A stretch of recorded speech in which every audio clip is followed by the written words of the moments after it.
Bonjour et bienvenue sur ma chaîne consacrée au manga. J'ai choisi comme première vidéo de vous parler des lectures que j'ai faites ce mois-ci. Il y en a eu vraiment beaucoup, mais j'ai choisi 3 titres qui pour moi étaient un coup de cœur, en quelque sorte. Mais j'ai surtout choisi 3 titres pour éviter de faire une vidéo beaucoup trop longue comme première vidéo. J'avais vraiment envie de réduire à 15-20 minutes grand maximum, et encore je pense que certains pourraient penser que c'est long. Mais voilà, j'avais vraiment envie de commencer par ça, et donc j'enchaîne tout de suite comme ça. Pas trop d'intro. Alors voilà, en premier manga, j'ai décidé de vous présenter Red Ice Sword. Red Ice Sword qui est une série en cours chez nous, avec le 12e tome qui paraîtra le 13 avril, donc je vous mettrai la couverture quelque part par là, qui est terminé, il me semble, déjà au Japon en 15 tomes. Alors c'est sûr que ça va se terminer en 15 tomes, mais je sais pas s'il est encore paru au Japon. Donc voilà, pour résumer un peu l'histoire avant de vous parler du tome 11, ça parle de Tatsumi, donc un gars de la campagne, d'un village, accompagné de ses 2 meilleurs amis qui décident d'aller en ville pour rejoindre l'armée impériale, pour y travailler et surtout pour aider le village à combattre la pauvreté.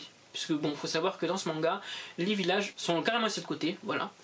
Alors que dans les grandes villes, les riches se donnent à cœur joie à torturer les gens, à bien profiter de leur argent sur le dos des pauvres. Alors Tatsumi, il va déchanter tout de suite quand il va arriver à la capitale, puisqu'il va le voir que c'est un monde pourri, complètement pourri jusqu'à la moelle. Et lui qui vient de la campagne, il comprend pas trop pourquoi c'est comme ça, mais c'est comme ça. Bien heureusement pour lui, il va croiser la route du Night Raid, qui sont une armée de rebelles, et qui a plus... qui est plus du côté, on va dire, des pauvres, des personnes qui n'ont rien, que des riches. Et eux, leur but, c'est de défaire justement la partie empoisonnée de la ville, donc défaire le Premier ministre et tout ce qui s'ensuit, puisque ce sont vraiment eux les gens qui sont bien pourris. Alors, ils tuent des gens, puisque c'est comme ça qu'ils fonctionnent. Ils aident les plus démunis en tuant ceux qui les font souffrir, mais ça reste quand même un peu plus noble que l'armée et tout le reste, on va dire ça comme ça. Donc Tatsumi va, au fil des tomes, sans trop vous spoiler, rejoindre le groupe des rebelles du Night Raid. Donc c'est pas vraiment un spoil puisque ça arrive dès le premier tome, puisque là pas trop de surprise. Et on va le suivre justement avec ses nouveaux camarades affronter l'armée impériale et tout ce qui va avec, quoi. Alors dans ce manga, je vais pas vous mentir, il y a quand même des scènes qui sont assez sombres. Moi, il y en a quand même qui m'ont fait un peu mal au cœur, surtout la torture d'enfants, des choses comme ça. Mais le manga, ce n'est pas que ça, il y a également des scènes d'humour et les combats qui sont juste magnifiques, les personnages qui sont super attachants, donc ça donne vraiment envie d'aller en profondeur dans le manga. Par contre, c'est vrai que dans ce manga, l'auteur n'hésite pas à tuer en fait ses personnages principaux. Ne vous dites surtout pas, celui-là, c'est un personnage principal, il va survivre jusqu'à la fin, puisque c'est fort possible, que non. Tout simplement, on sait jamais qui va mourir, et il y a énormément de morts du côté des gentils comme du côté des méchants, et c'est vrai que parfois on se dit pourquoi tu as décidé de tuer un tel ou un tel, tu pouvais pas le faire vivre, il y a que 15 tomes, laisse-le au moins jusqu'à la fin. Non, tout simplement non, elle a décidé de pas le faire. Donc voilà, pour ce 11e tome, donc on suit toujours Tatsumi et toute l'équipe encore plus proche de battre l'armée d'Esdes, qui est la chef de l'armée impériale, et également donc le Premier ministre et ses sbires. Et là pour le coup on a le droit à un combat titanesque à la fin du tome, qui est vraiment vraiment super bien dessiné, super bien fait. Voilà, la seule chose qui m'a fait un peu mal au cœur, c'est qu'on perd un personnage principal du Night Raid, et c'est vrai que c'était un personnage qui mettait l'entrain, qui était vraiment sympa, donc bon, c'est un peu dommage qu'on l'ait perdu, mais bon, on arrive déjà au 11e tome, là on va arriver au 12e, donc il y a juste 2 ou 3 tomes où il y sera pas, donc voilà, c'est un peu dommage. Et à la fin, on est sur un suspense où justement un des grands méchants arrive et décide de participer également au combat, et là on va se rendre compte que c'est quand même vachement tendu, surtout que bon, lui il est connu pour sa force, donc ouais, on sent que ça va être pas mal. Mais du coup ça nous fait encore plus envie d'attendre ce 12e tome, mais bon, à voir qui c'est qui va être flingué au prochain, ça on verra. En tout cas je vous le conseille, il est chez Kurokawa, et j'ai également oublié de vous dire qu'il coûtait 7,65 €. D'ailleurs il est juste là, la couverture elle est comme ça, voilà, bon derrière c'est rien, c'est juste l'emblème du Night Raid, puis il est assez épais quand même. Donc voilà, toutes les couvertures ont plus ou moins de couleurs différentes. Alors elles sont assez flashy, par exemple le tome 2 avec Min, qui est mon personnage préféré d'ailleurs. Voilà, espérons qu'elle la flingue pas avant au moins le dernier tome, sinon je fais un procès. Voilà pour Red Ice Sword, qui est vraiment un excellent manga, et il y a un animé, mais bon, je suis pas trop animé. Et il y a également un spin-off qui s'appelle Red Ice Sword Akame ga Kill Zero, donc c'est toujours de Takehiro, mais par contre pour le dessin c'est Kei Toru. C'est pas mal, il y a juste le dessin qui change, mais sinon l'histoire est toujours aussi bonne, donc là c'est toujours le principal. D'ailleurs elle est toujours en cours chez nous en 2 tomes, et il me semble que le 3e tome ne va pas tarder. J'ai pas la date précise, mais ça va pas tarder. Donc voilà pour Red Ice Sword. Concernant mon 2e tome, mon deuxième manga, j'ai décidé de prendre Alice in Murderland, donc le tome 3 de Kaori Yuki, qui est sorti chez Pika Édition. Le tome 4 arrivera chez nous le 1er mars, selon Manga News, et il coûte 6,95 €. Alors Alice in Murderland, c'est un peu particulier, parce que c'est quand même un manga complètement barré. C'est-à-dire que j'ai sauté sur l'occasion quand le premier tome est sorti, parce que j'adore Alice au Pays des Merveilles. Et là, le côté barré, le côté sanglant du truc, je me suis dit, pourquoi pas, allez fonce. De toute façon, j'avais aucun manga de Alice au Pays des Merveilles, donc je me suis dit, pourquoi pas prendre justement ce dérivé. Et c'est pas le meilleur manga qui soit, c'est une bonne lecture, mais c'est pas le meilleur manga qui soit. Donc pour resituer le contexte, c'est la famille Kuronji, donc une famille très riche, très puissante japonaise, très influente aussi, qui a adopté moult d'enfants, et qui a décidé, lors d'un petit parti, de leur expliquer que s'ils veulent hériter donc de la maison, de l'entreprise, de toutes les richesses de la famille, il fallait qu'ils s'entretuent, pour qu'il n'y en ait qu'un seul. Voilà, la famille bien malsaine quoi. C'est pas terrible hein, comme entrée à la matière, mais c'est l'histoire. Et du coup, on va suivre donc le personnage de qui va lutter, on va dire, pour ne pas céder à la folie dont sa famille est déjà bien atteinte quoi. Sachant qu'ils ne peuvent pas déroger à la règle, puisqu'il y a du poison dans le thé de la Tea Party, et que pour avoir l'antidote, il faut attendre la prochaine Tea Party, donc c'est pas pour tout de suite. Et Alice, elle a un côté bien barré dans sa tête aussi, c'est une folle sanguinaire qui essaie de tuer tout le monde, voilà. Qui elle s'en fout complètement des limites, elle, frères et sœurs c'est pas grave, on tue, allez c'est parti, bon voilà, c'est Alice qui s'est pris, voilà, de la schizophrénie quoi. Et d'ailleurs, donc dans ce tome 3, Alice est accusée donc du meurtre d'un, on va dire le petit copain d'une de ses sœurs, et du coup elle va devoir trouver un moyen de se défendre sans pour autant appeler son binôme, donc intérieur, Alice, donc la fameuse meurtrière. Et c'est assez difficile pour elle, puisque beaucoup de circonstances feront qu'elle a envie de tuer. Et sa famille n'est pas simple du tout. D'ailleurs, on découvre l'existence d'un frère justement bien barré. Donc lui, on a plus qu'envie qu'elle lui écrase la tête contre le mur. Mais bon, elle a cette partie en elle qui refuse de faire ce genre de choses.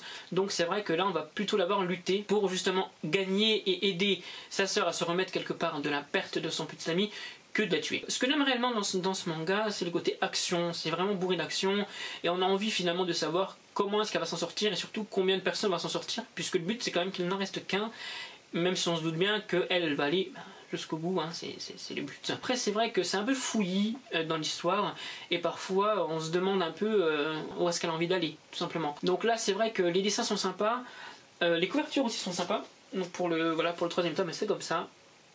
Derrière, il n'y a rien, donc à part une horloge, bon, et le thé, comme dans Alice. Alors il y a des références à Alice au Pays des Merveilles avec les lapins, le thé, tout simplement, Alice, mais c'est pas, voilà, encore une fois, c'est peut-être pas le meilleur univers d'Alice au Pays des Merveilles, et c'est vrai que j'aurais peut-être préféré un truc un peu plus construit. Je connais pas Kaori Yuki, voilà, je me permets pas de dénigrer l'œuvre, mais c'est vrai que j'aurais préféré peut-être un truc un peu plus, un peu moins barré, voilà. Ouais, un peu moins barré. Même si, voilà, ça reste quand même une lecture plaisante, et bon, hein, c'est pas du tout un manga acheté à la poubelle, bien au contraire, mais voilà, j'aurais peut-être préféré un truc un peu plus complet, peut-être, je sais pas. Mais voilà, je vous le conseille quand même, peut-être un peu moins que Red Ice Sword, puisque là c'est quand même une série en cours, je sais pas combien de tomes il est au Japon. Red Ice Sword c'est vraiment bien concret, là bon, j'ai un peu plus de mal. Pour ce troisième tome, je vais vous parler d'une série complète, donc du tome 1 à 4, qui est Q, enfin c'est Q, mais entre crochets c'est marqué Q, donc on va dire Q, qui est sorti chez Kiun. Alors par contre là la maison d'édition elle a fait un travail de fou. Alors je vous ai pas montré la page couleur d'un Red Ice Sword, mais il y en a une. Là pour le coup la maison d'édition elle a fait un travail vraiment sympa. De toute façon j'adore Kiun. Donc là c'est un seinen qui coûte 7,90 €, et donc voilà, qui est terminé en 4 tomes. Donc en fait Q c'est l'histoire de Rem, un gars qui travaille en tant qu'on va dire un peu mercenaire, puisque sur Terre, il y a eu Solaris, donc c'est un œil qui est descendu d'on ne sait où, et qui envoie des monstres sur Terre, donc des demi, dès que l'on regarde le ciel, voilà. Et Rem, lui, il essaie de se débrouiller avec Mana, donc sa partenaire, pour faire vivre tout simplement les enfants qu'ils ont recueillis, et eux-mêmes d'ailleurs, et essayent de lutter tout simplement dans ce monde qui est vraiment en ruine, où finalement les humains ne sont plus heureux du tout, où il existe d'ailleurs qu'une seule grande ville où il y a tout, mais encore une fois c'est les pauvres et les riches. Et donc Rem c'est pas un travail voilà hyper légal, tout simplement. Mais voilà, on sent qu'il se démène. Et un jour, Rem va rencontrer donc Q, qui est une petite fille, donc qu'on voit mieux d'ailleurs dans le tome 3. Voilà. Donc Q, c'est une petite fille qui paye pas de mine parce qu'elle n'est pas, voilà, elle est pas forcément très grande, elle est assez menue d'ailleurs, mais elle a la particularité de manger les monstres qui descendent de Solaris. Voilà, elle les mange, à la fin, voilà, bouffe. Et en fait, donc, pendant les 4 tomes, ils vont s'allier tous les deux, donc avec Mana et le reste des enfants, mais surtout Rem et elle, pour justement combattre les demi et faire en sorte que le monde retrouve sa paix et virer Solaris de là où il était. Voilà, et ça va pas être facile. Ça va pas être facile, ils vont avoir pas mal d'obstacles. Mais c'est vrai que ce qui est sympa, c'est que même si certains personnages ont finalement une motivation différente pour combattre Solaris, ils vont quand même tous s'allier, et ça c'est vraiment sympa, parce que ça rend les personnages encore plus attachants, même si certains, on a clairement envie de leur décoller des gifles. Mais ça on va passer. Q, c'est vraiment un personnage moi qui m'a vraiment plu. C'est un personnage super attachant, très fort, puisqu'elle est très forte, c'est dire ce qui est, et elle est vraiment naïve, mais c'est pas de la naïveté chiante, c'est de la naïveté vraiment chou. Elle est vraiment, moi c'est un personnage coup de cœur vraiment. Alors le seul bémol c'est que ça se termine en 4 tomes et que j'aurais peut-être préféré un tome de plus, voire 2. Mais bon, fallait bien que ça s'arrête. La fin, c'est une vraie fin. Il n'y a pas de fin ouverte. On n'est pas là sur un truc. Qu'est-ce qui pourrait se passer? Non. Voilà, ça se termine. Et c'est vrai que moi, il y a eu certains passages où je me suis dit, zut, pourquoi tel et tel est mort? Pourquoi il se passe ça? Moi je voudrais qu'il se passe ça, mais bon, ça c'est le jeu. Moi franchement j'ai adoré ce tome, je vous le recommande à 100%.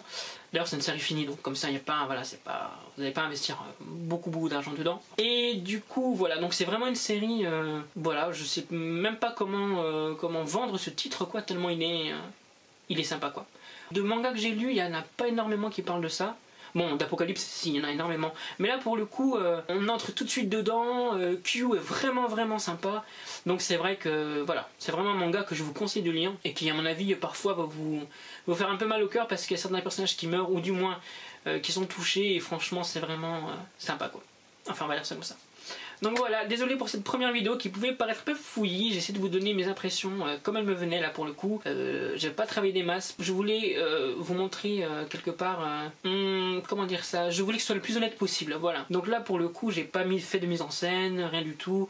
Je voulais vraiment vous parler des mangas qui m'ont plu. Et j'espère que voilà, cette honnêteté vous est parvenue, parce que j'aimerais vraiment continuer sur cette chaîne et vous montrer davantage de mangas, peut-être un peu moins connus pour la prochaine fois, et également des mangas en japonais. Et donc voilà, donc j'espère que vous serez au rendez-vous pour la prochaine vidéo. En tout cas j'étais super content que vous soyez là pour ma première, et j'espère vous dire à bientôt. En tout cas moi je vous le dis, à bientôt.